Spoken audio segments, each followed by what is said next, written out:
This is Western Canada's wrestling radio show. You're going to have fun tonight. Welcome to McGuire on Wrestling. A dazzling wrestling exhibition. Here is Mike McGuire. I love professional wrestling. Title matches. Get your title matches. We got so many title matches. What's that? You want a title match, but you don't want to do it right now? Okay, tell you what. We'll put it off for you, kid. What's the name? Femi. Gotcha. All right, we'll mark that down.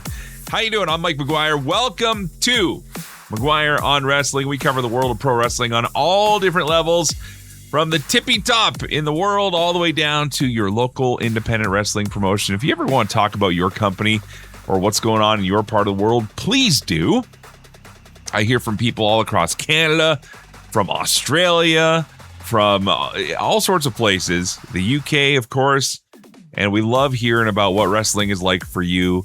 And if you want to brag about it some more, Celebrate Wrestling Facebook page is where you can do that. Celebrate Wrestling McGuire on Wrestling is where you go to join our community of like-minded wrestling fans that like to have some fun. You'll also get all the show updates and also sometimes chances to participate in the show, like today, where we talk a little more about your experiences.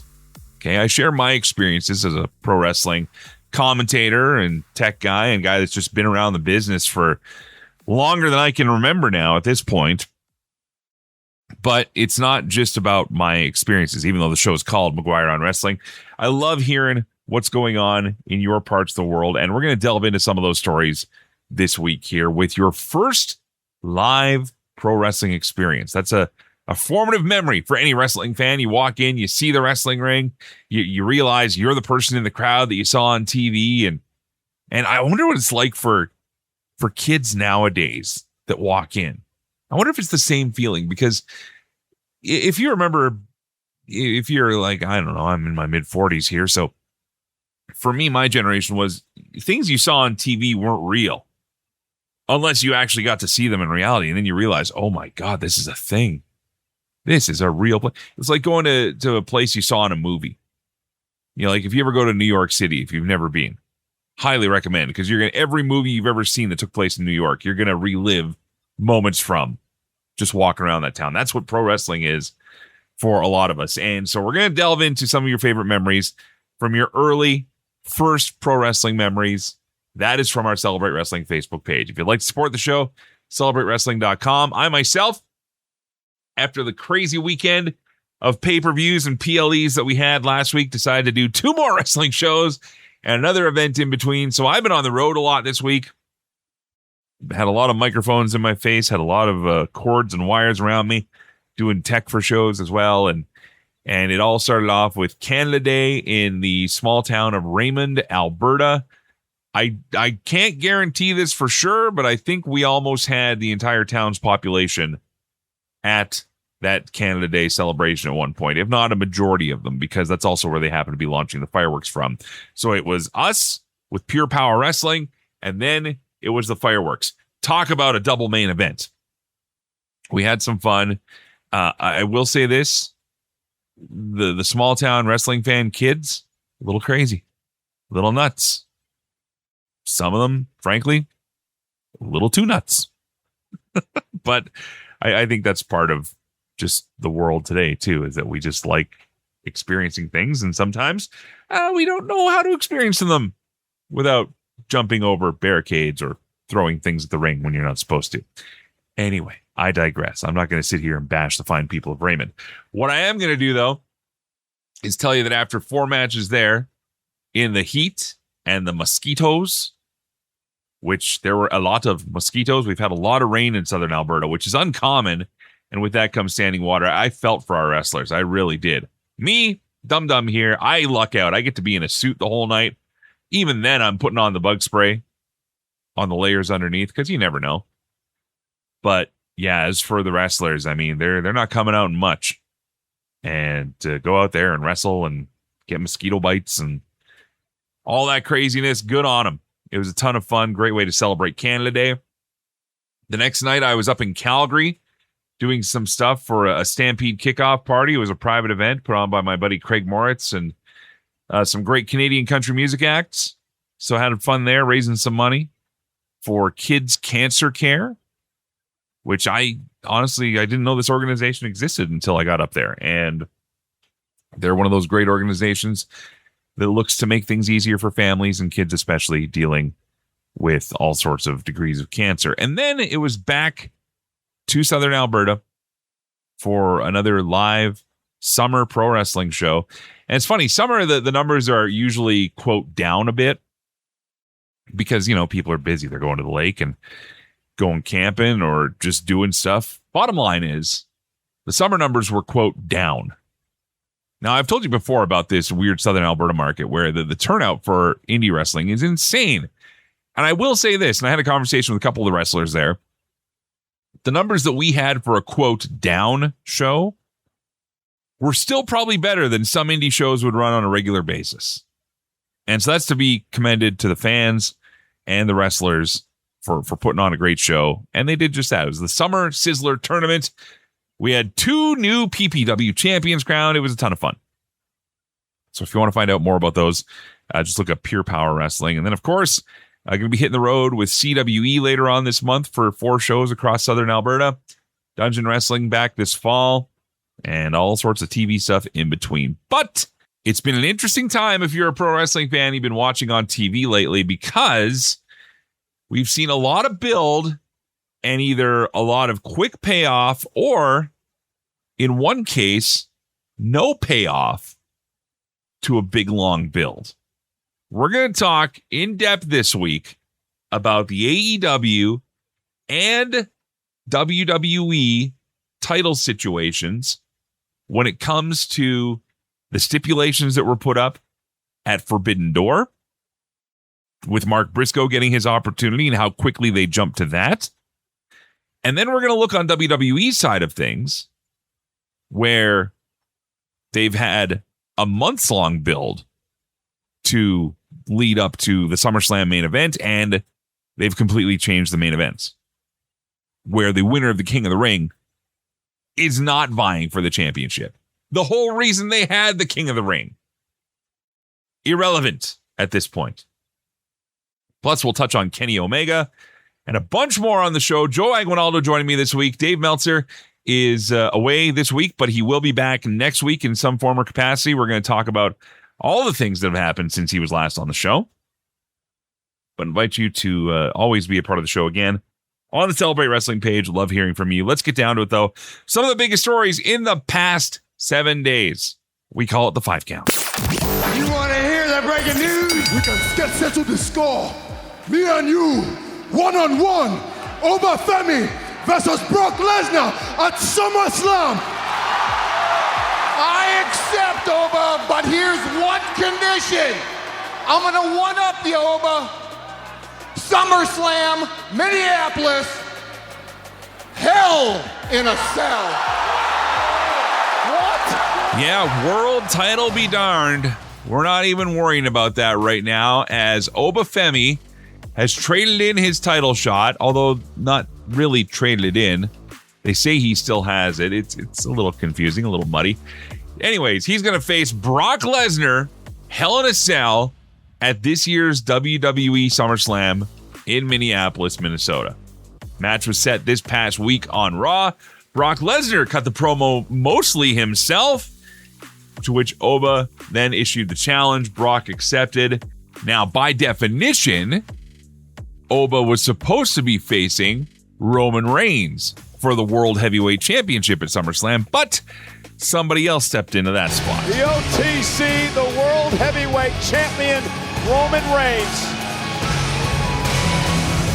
And the visionary, Seth Rollins.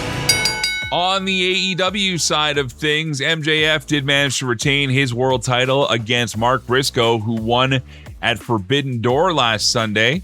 The opportunity to face MJF. Threw the challenge out right away for Wednesday on Dynamite. The match happened, and MJF, again, held on to the title just to be confronted by Kenny Omega, who was then offered a championship opportunity with one hitch. If I win and you lose, you will never be able to become AEW World Champion again. Later on in the show, Omega would give his answer. Am I going to accept your offer?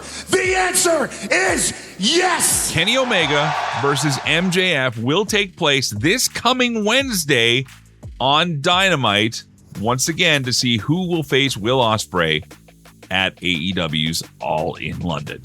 Going down to Mexico, AAA had the premiere of a former WWE champion. As promised, Rey Mysterio would introduce Damian Priest to be a member of the AAA roster. Now, there's no word as to how long Priest will be in AAA, but this could be an opportunity for a bit of a repackaging as well. Now, while this is a great opportunity for Priest, a lot of people are jumping on news that came out of a quick clip of Rey Mysterio, the general manager of AAA, conversing with commentator JBL about who might also be coming along with Priest. Hey, Ray, now that we have Damian Priest, can we get Bad Bunny also in AAA? We're working on that as well. Awesome. I remember when they had a football game right in the middle of his concert last year. Now, there's no news at all as to whether or not Bad Bunny is actually going to be making an appearance in AAA anytime soon. It does seem to have been a passing comment. However, if you follow the internet, everybody thinks it's happening now, so it was worth mentioning here.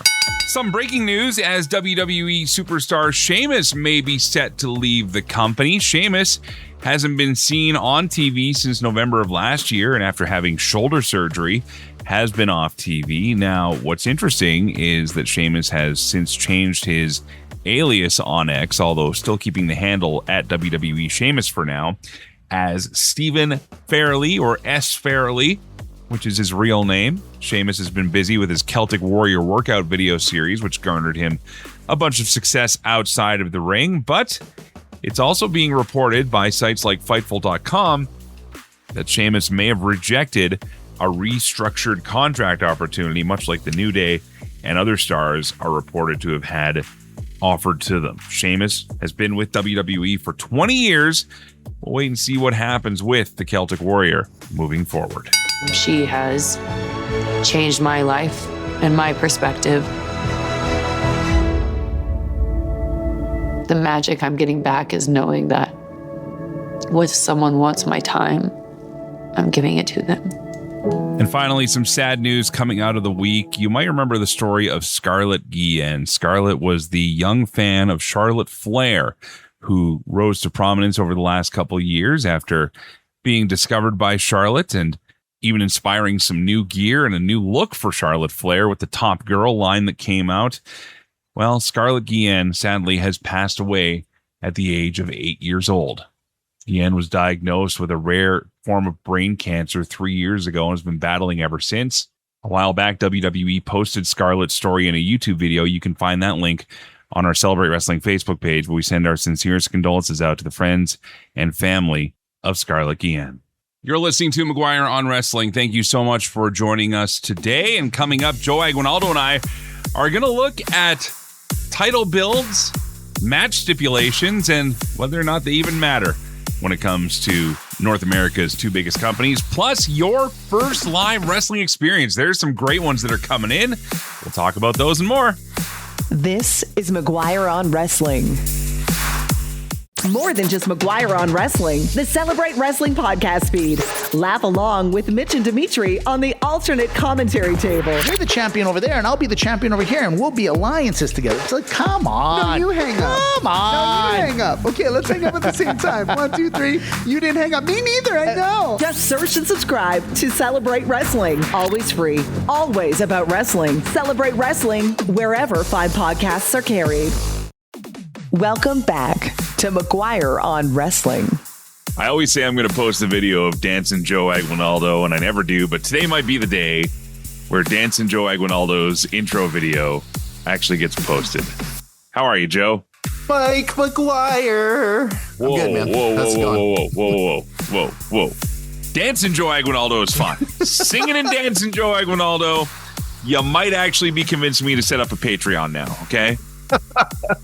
Because people got to pay to see. You're in a band, dude. People got to pay to see and hear the goods. One of these days, I'm going to sing the Yay Boo theme for you. It'll right. Yeah, it's lots of fun to do.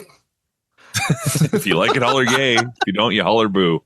We don't have a yay boo this week, but what we do have are some stipulations in wrestling to talk about. But before that, even a little fan feedback segment coming up at the end of the show. Joe, what was your first live pro wrestling experience? What do you remember of it? How old were you? Where was it? Who was on it? Whatever you got, hit me. Okay.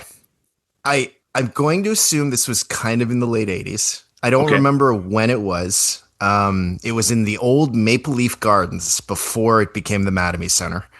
And the headline, it was a WWE show, and the main event was Shawn Michaels versus Tatanka. Really? Yeah. And that was like heel Shawn Michaels versus Tatanka. Yeah. But again, for the life of me, I can't remember anything else about the show other than the main event. And it was a while ago, dude. That's considerably later for you than I thought it would be, though. Yeah, but the thing is, I'm not like, not just pro wrestling, just in general. Like, I'm not a concert live show kind of guy. I'd rather just watch it on TV and stuff. Yeah. And like, again, the other thing too is that, like, you know, no one in my family was really into wrestling. Like, you know what I mean? So it's not like I could get someone to go with me at the age of 15 or 16 or whatever, right? Have you ever been to a live NHL game? Yeah, I have. Yeah. Okay. Jay's game, I presume? Yeah. I've been to a Jay's game. So. Like I've been. How about CFL? How about CFL? You gone to an Argos game? Yeah, I've been to an Argos game. Like, it's been a while, but generally speaking, I'm not like a concert live type guy. So. To explain for those listening on the radio and knowing that I'm in Alberta, Joe's in Ontario, so that's why I'm asking about the Jays and the Argos and everything. But interesting. Well, I just, there are some people that are fans of major sports that will never go to a live event, like you said. So that's pretty cool. Yeah, you don't remember much else from that card, though? I honestly, I don't. I just remember, like, it was the main event and that the seats weren't the greatest. That's what I remember. By that, you mean like you're really high up or what? Yeah, like we were kind of in like I wouldn't say the 500 section, it was like the 300 section or whatever, but it was pretty far from the ring. Shawn Michaels, Tatanka, Maple Leaf Gardens. I'm looking this up right now. Thanks to, Wrestling Database and Cage Match and things like that. They have a ton of, like, the other thing too, and like, is that, like, especially these days, stuff is like really expensive. And like, for example, I want to go to the Rush 50 something concert, right? But I was looking at tickets, and it was like the cheapest ones I saw were like $380 something bucks, and I'm like, yeah, I don't want to see Rush that much. Like, I'd rather go buy guitar pedals or something. So wild, and a lot of these matches might not have been recorded, because I know that Blaine coming up, he said that he saw Hulk Hogan versus Dino Bravo in Maple Leaf Gardens, and Cage Match doesn't have that listed either. So this is probably a house show, wasn't it? Like, it was. Well, even then though, they usually have house shows and everything listed. Yeah. So anyway, I'm not calling either of you liars. I'm just saying that it's funny how sometimes we remember things differently too. Who knows? I mean, I remember. This is a very Ontarian reference as well, but I remember seeing the Polka Dot Door live. Oh, Lord. In Arnprior, my hometown there. And they came to like the gym at a school. And it was like, oh my God, this is incredible. This is the most amazing thing ever. And I look back at it now, I'm like, it was in a gym, man. Like, was that with Pokeroo? That was Pokeroo, right? Okay. Full on Pokeroo, baby. Yeah. All right, well, that's cool. I've documented numerous times my experience being Red Deer, Alberta, in the Red Deer Century, and Bret Hart, Ric Flair in the main event and things like that. But yeah, it was. I think it's fun sometimes for us to look back as fans and just go, "Oh yeah, this is what first made me see a wrestling ring. This is what made me first be in the building instead of watching it on TV." Like, if since we're on that theme, like, the other thing is, I do remember the first time I ever watched wrestling on TV. Like, okay. I don't remember the match, but I was hanging out with my uncle and my cousins in downtown Toronto, and he was a huge Maple Leaf Wrestling fan, so he threw it on, and I just remember watching this match thinking, like, this is the greatest thing I've ever seen. I was like maybe 7 or 8 years old. I love it. It was like, and then ever since then, I watch wrestling, right? So perfect. Well, we watch wrestling today, and that's why we talk about it here on the show. And Joe, sometimes the things we watch on TV make sense. Sometimes they do not. Sometimes we get big dramatic builds towards things, and sometimes they change on a dime. It's funny. Dave Meltzer and I on this very show. Dave, by the way, going to be back next week. He's had a busy couple weeks, and then he just told me he's off to Arena, Mexico next week as well. But whoa. Yeah. Anyway, Dave will be on the show next week, but he, of course, was I believe he was at Forbidden Door, or at least watching it for sure, because it was in his hometown of San Jose there. But we had a giant build up to Forbidden Door, a 12-man, again, the Wheel of Steel is what we decided we want to call it, but Death's Door match. I thought it was Jerkle in a circle. No, Jerkles in a circle. Yeah, Jerkle in a circle would make it dirty. But if it's Jerkles, we're talking about the people, not the action. Right, okay, fair. Anyway. The bottom line is the stipulation was that Mark Briscoe would win a championship match if he got the victory with his team, which they did. And boom, they go right into Dynamite Wednesday with this title match. Now, I don't know what the TV ratings were for this. I don't care. I had talked to you last week on our bonus podcast, Tuesday Morning Cooked, about how I was wrestling fatigued out by the time I made it through that weekend. Yes, you were. Yeah, like you guys, you have no idea how level of just tired of wrestling I was. So I'm wondering what the excitement was going into this match. Plus, the World Cup's still going on, so they were going against that. So maybe that was the argument of let's try and compete against World Cup and have this title match next week or that following Wednesday. Briscoe does not get the job done again.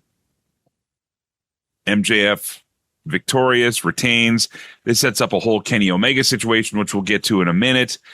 But do you think that it was a smart move to rush that match so quickly after the build of this cage match and all the things that went on before it? Like, okay, no, I don't think it was. And I'm looking at this as a fan, right? Not as a someone who knows what's going on. And because you and Meltzer did talk about this, even with WWE, about like how they were up against the World Cup and they were up against all of this stuff, right? Yeah. So like all of that out the window. Okay. You go through this hellacious, Death's Door steel cage match. It's a crazy match. Right. Mm. And Mark Briscoe's team wins. Great. Can we build that a little bit? Cause it just felt like an afterthought. You know what I mean? Like, it's like, hey, he won. Oh, it's going to happen Wednesday. Oh, it felt really rushed. And now I'm going to come in as a wrestling sort of fan who knows a little bit about stuff. Sure. Okay. So he wins the match and then they go, okay, he's going to have his match Wednesday. It's like, if you kind of know the product, there's a very small chance that Mark Briscoe is going to beat MJF. Like, no one in their right mind who is a follower of AEW and pro wrestling in general is going to be like, oh yeah, Mark Briscoe's going to win. It's like, no, he's not. Right. So I would have liked to have seen a bit more of a build before that match. Yeah, even give it a week to breathe, you know? Yeah, exactly. Yeah. Let us get over the stupidity that was the weekend. Let it be okay that I miss a Dynamite if I have to. Yeah. Let me just enjoy. And that's the other thing, too. Like, here, it was Canada Day. I did not watch this live. No. I don't even know if I did put up a discussion thread graphic. I was doing an indie show out in Raymond, a small town Alberta indie show, which I posted footage of on our Celebrate Wrestling Facebook page. Bottom line is that I don't know what the loyalty towards this would have been. In the States, it could have been different, obviously, because they get the long weekend this year. However, I wasn't feeling it. I wasn't vibing with it. I watched it, but yeah, I could have taken it or leave it. Then we get this Kenny Omega situation, which for fans that aren't watching AEW on a regular basis, Kenny Omega has now challenged MJF for the title since he retained against Mark Briscoe. And that match is going to happen next Wednesday with the stipulation, the Cody Adam Page stipulation, if Kenny Omega doesn't win the belt, he can never challenge for the title again. Kenny Omega in the promo himself addressed himself as a broken down 42-year-old man. Boy, is that selling me. So here we have another title match. I guess they're trying to keep it mysterious as to who Will Ospreay is going to face at All In Wembley Stadium. But do we really need that mystery right now? Or again, is this a chance for them to grab some ratings since they won't be going against a World Cup game next week? I think it's a bit of both, but again, coming back to your comment about All In, I would suspect that you want arguably your biggest star to be headlining that show. Mm-hmm. And with that in mind, right, like I don't see Kenny Omega winning. And I get it. This isn't the first time we've ever seen this in pro wrestling, but it just feels rushed. And I'd like to, again, you kind of mentioned it. Let it breathe a little bit. Number one. Number two, can we build the mystery a little bit better? You know what I mean? It just seems like they're, what was the term? It's like they're burning the territory, so to speak. It's like, who's next? Hot-shotting, yeah. Yeah, hot-shotting the ratings, right? And then it's like, oh, let's put Moxley in next. And now let's put, insert next superstar here. But at the end of the day, I don't know if this is helping, this is helping AEW at all in terms of hot-shotting the television, right? Does Max defending the title every week on TV devalue it compared to the 90 other titles they have that they could be doing this with? I know where you're going with that, and I think having Max on TV every week to cut a promo, yeah, I'm good with. Totally. But for him, he is the world champion. He is arguably your biggest star. Make him special. And having him wrestle every week, that's not his character. His character is better to come out and say, hey, if you want to see me, you got to pay money to see me. Pay-per-view, right? And wrestle every week even could be allowed if it wasn't for the title every week. Yeah, if it was where, and I remember Ric Flair used to do this back in the Mid-Atlantic. He would wrestle the occasional non-title match, and if you beat me, you get a title shot or something like that, right? But again, I don't want to see Max wrestling every week. Look, he's really good. I like this. I like watching him. I think his character's awesome, but I think you got to keep that guy special. And to your point about the other titles, let Mox wrestle every week. Who cares if Mox wrestles every week? You know what I mean? Takeshita wrestle every week, or show these guys off. Let 100 of the people on your roster you're not using wrestle every week. Yeah, exactly. But Max, you got to keep that guy special. And again, promo is one thing. The occasional non-title match, that's another thing. But any match that he does, like a title match on television, A, you got to make it special, so you can't do it week to week. And then B, it's got to be a big occasion. You can't just do it on a random Wednesday, after a pay-per-view. It just doesn't work. This is McGuire on Wrestling on the radio and online. Joining me this week, Joe Aguinaldo. We're talking about the importance of stipulations, as you just heard, the importance of title matches as well, and what that means in the long run. AEW, again, maybe hot-shotting for ratings. Not sure what the real motivation is here, other than, I get it. If I was a fan watching every week, I'd be thrilled in some way to be getting world title matches all the time. But again, give me something all the time. It stops being a treat. Now, well, it stops being special too, right? That's the other thing, right? That's exactly what I mean by a treat, Joe. I've never looked at a treat as not being something special. I don't know. It's a treat. Remember, you get the treat at the bottom of the cereal box? They don't do that anymore. We're talking, what was it, PlayStation announcing they're doing away with physical media in a year and a half? What the hell? Oh, yeah. Yeah. I hate that. As an older guy, I hate that. So another topic for another day. All right. Let's move on to WWE's side of things, where, again, we had a several-week build for the King and Queen of the Ring tournament. Whether you care that it's in Saudi Arabia or not, irrelevant at this point. What is relevant is that both winners were in line to get championship matches at SummerSlam for their respective brand, their respective title, whatever the situation may be. That's what it was supposed to be. Obafemi logistically should have been going for Roman Reigns. Io Sky is going after Liv Morgan in what was a really weird circumstance of what would Liv have to face herself then if she'd won. I don't know. But now we have Brock Lesnar return once again, and he throws down with Obafemi. Oba says, I want Oba Brock 3 at SummerSlam. Brock says, you got it. Hell in a Cell. Now, I love all this. I love all of this, except for the 2-month build we had saying that the winner of the King of the Ring would be getting the title match. Oba even says the title will always be there. This needs to happen now. I see both arguments. But does this, as a wrestling fan to you, A, make sense, but B, does it actually excite you more than the title matches?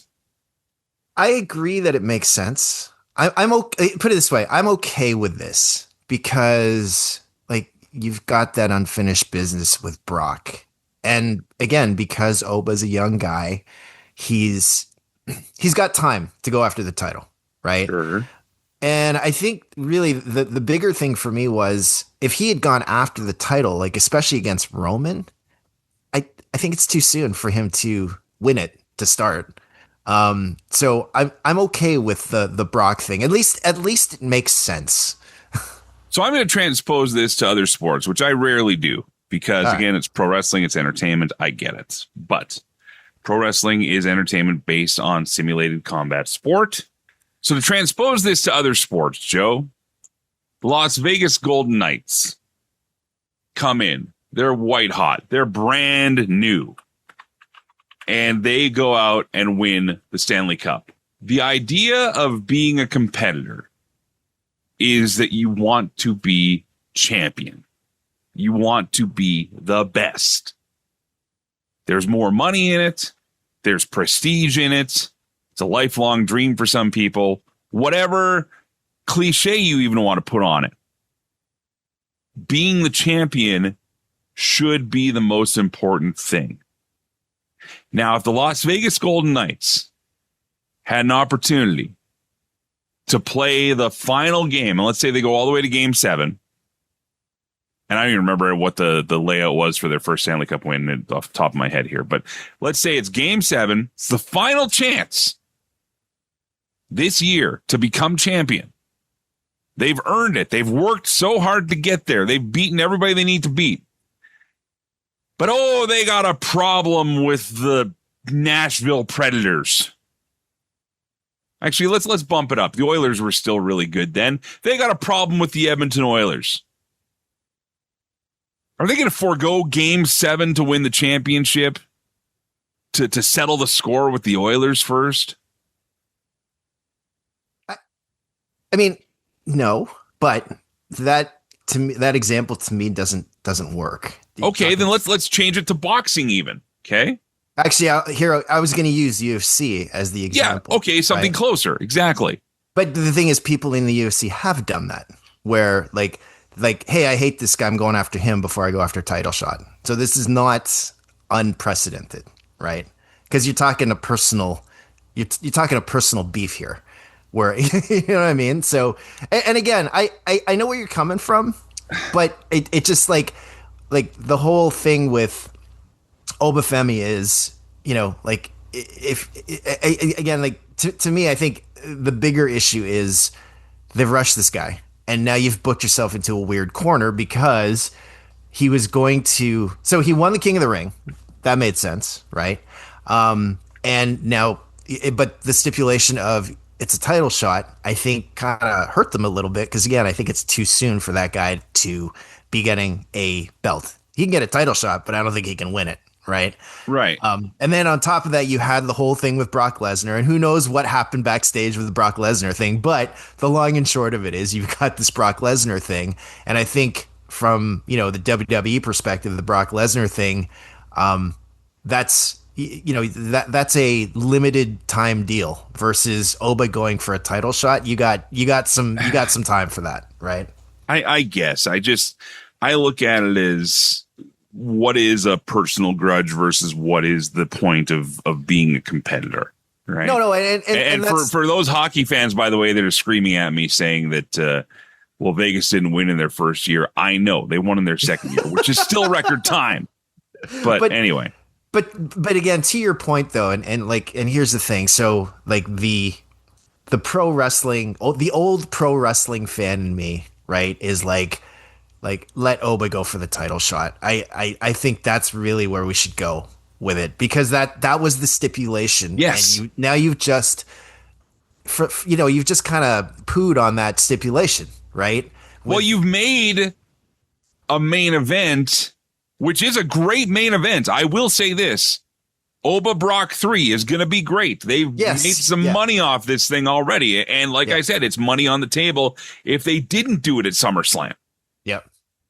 But I still think it would have made more sense to have the championship one night, Brock the next night, if you really want to make Oba a monster, or the championship somewhere before. Like don't throw away this championship match. No, and that's the problem that I have with Oba winning King of the Ring is, like, again, Brock, Oba, money, right? But you've potentially left some money on the table with Oba versus whichever champion, right? And like, so coming back to the booking, it's like you almost didn't need Oba in the King of the Ring. You know what I mean? Because if they were, because he already had the program with Brock, he already had the heat, right? And if you left him out, now you're okay. But again, this is all hindsight, second guessing. Yeah. Well, and I mean, there could be optics behind it too. Maybe because of the gravitas of the Saudi show and the money that they pay for them. Maybe that was the logic of, we want to see Obafemi be a big guy, and who knows what. But the bottom line is that it's almost the exact opposite of AEW, where they've made the title match so important, it needs to happen right now. And WWE is saying, well, the title match is pretty important, but I don't like this guy, or I'm gonna, you know what I'm saying? Like, there's I get what you're saying. It's perfect arguments on both sides. I'm not saying either side is right or wrong here either. So for anybody that wants to get on the, well, WWE does this, well, AEW does that, this is exactly what we're saying. They're both making weird moves right now. Yeah. They're both equally guilty and equally logical at the same time. It's very bizarre. It's very bizarre. But here's the thing. Let's compare what the two things that we're talking about. Okay. Sure. At least WWE, I get it. Like, I'm okay with the WWE stuff. The AEW stuff, even though I get it, I'm like, it's rushed. It doesn't feel right.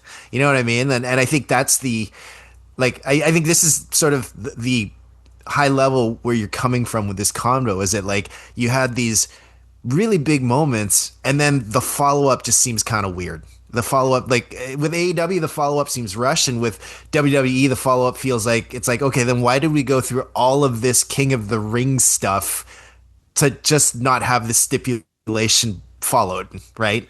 What this can be even more simplified as we compare AEW's world title picture versus WWE's world title picture on the Obafemi side, because remember, they got two top titles.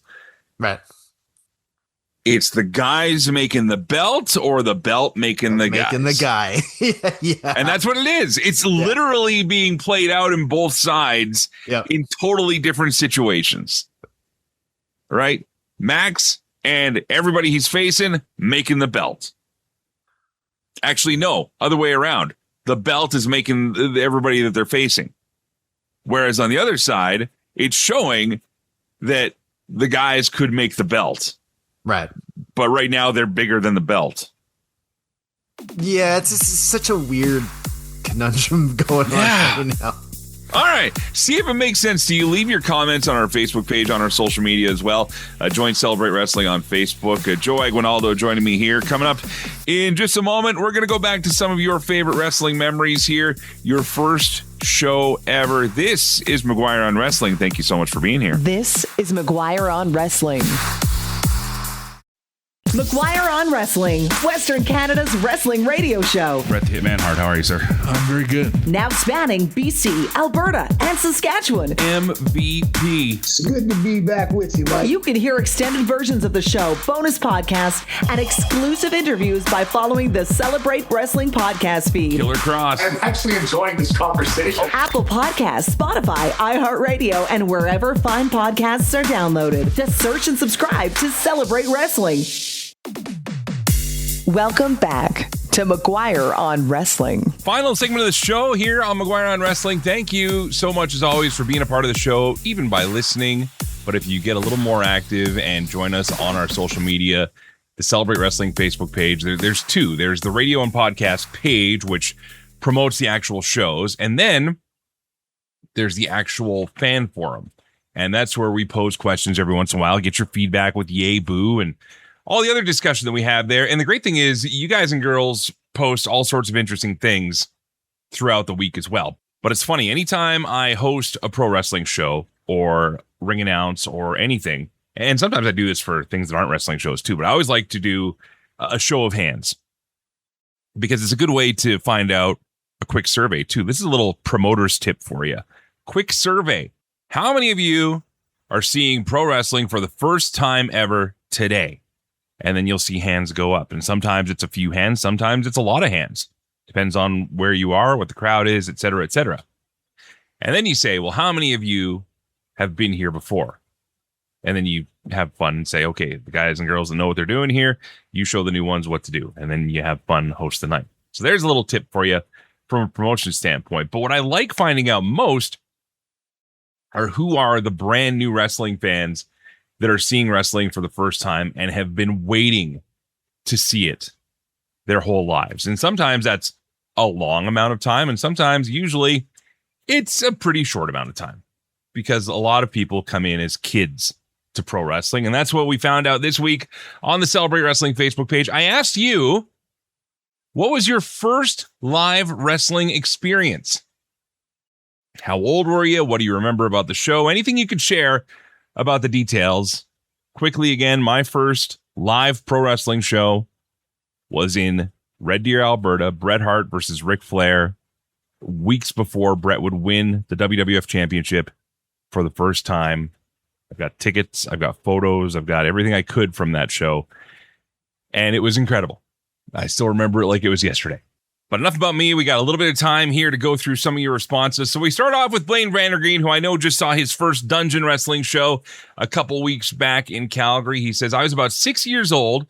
My father, who despises wrestling, by the way, took me to my first house show at the old Maple Leaf Gardens in Toronto. It was a magical experience. I remember thinking how much smaller everything was compared to what I saw on TV.